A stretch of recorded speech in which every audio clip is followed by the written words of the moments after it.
Donc bienvenue, on est très heureux de se retrouver enfin. On aurait dû faire ces rencontres il y a un an, mais le Covid... Il y a un an. Il y a un an.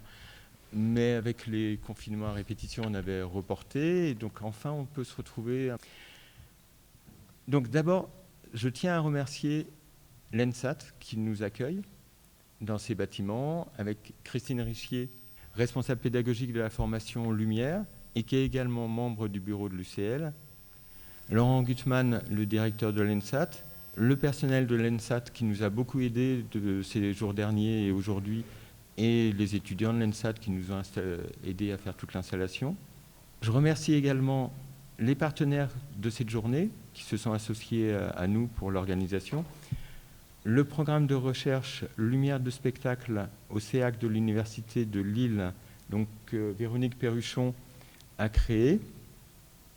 Quelques mots sur l'Union des créateurs Lumière pour ceux qui ne connaîtraient pas. Donc, c'est une association qui réunit des créateurs et des créatrices Lumière dans le domaine du spectacle vivant et de l'événementiel.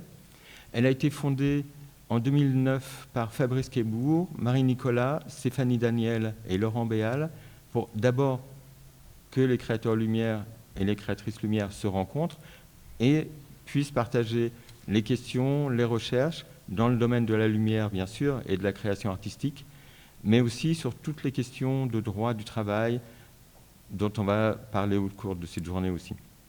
Je donne la parole à Christine. Bonjour et merci d'être là.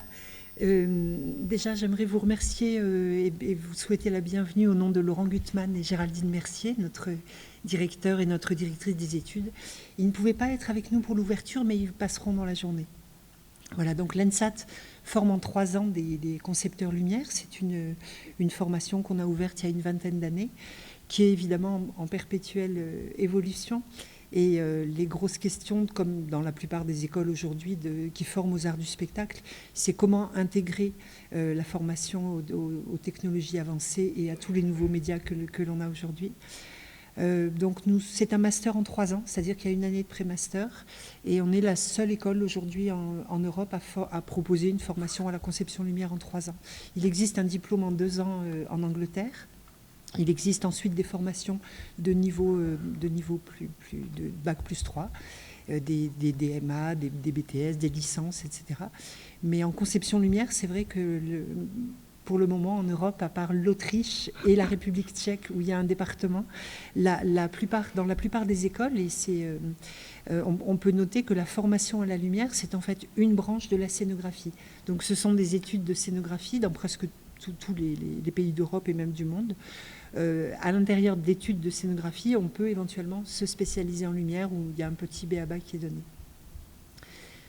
Voilà, je passe la parole à Thibaut, à Véronique. Oui. Bonjour à tous. Je suis heureuse d'être ici en compagnie de mes camarades pour ces journées.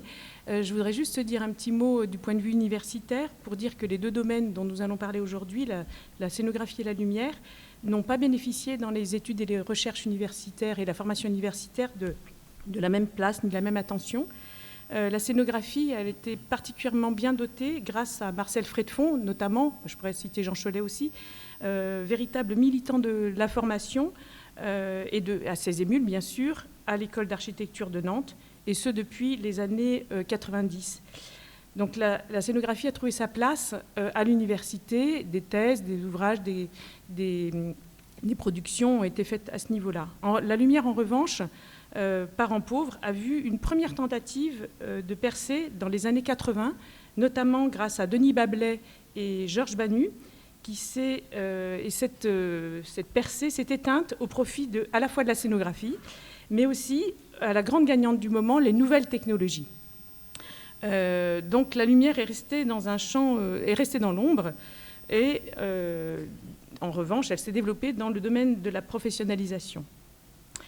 Alors la lumière, j'ai décidé effectivement d'ouvrir un programme de recherche en 2017, après avoir passé une HDR et écrit un livre ici, Noir, lumière et théâtralité, parce que je me suis rendu compte qu'en fait l'université ne savait pas parler de la lumière de spectacle.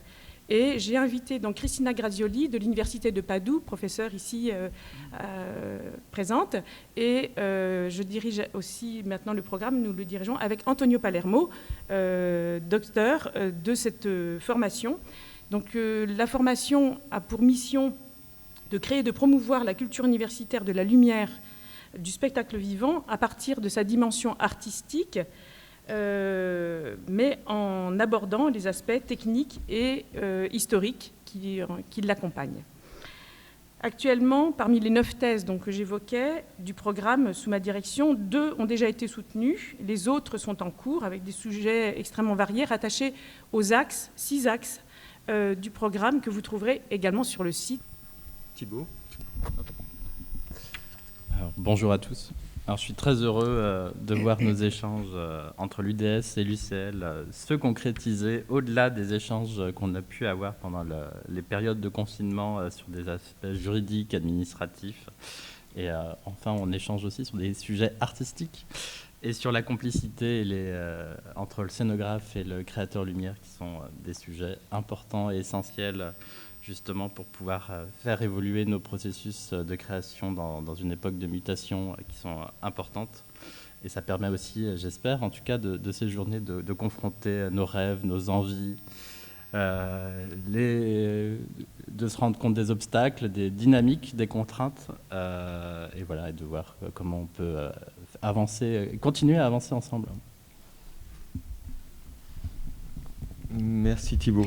Donc sans plus tarder, on va commencer le programme, parce que le programme est un peu chargé. Donc à toi Véronique, d'ouvrir cette journée par une brillante étude de cas, Dio, Rieti, Engel. Merci.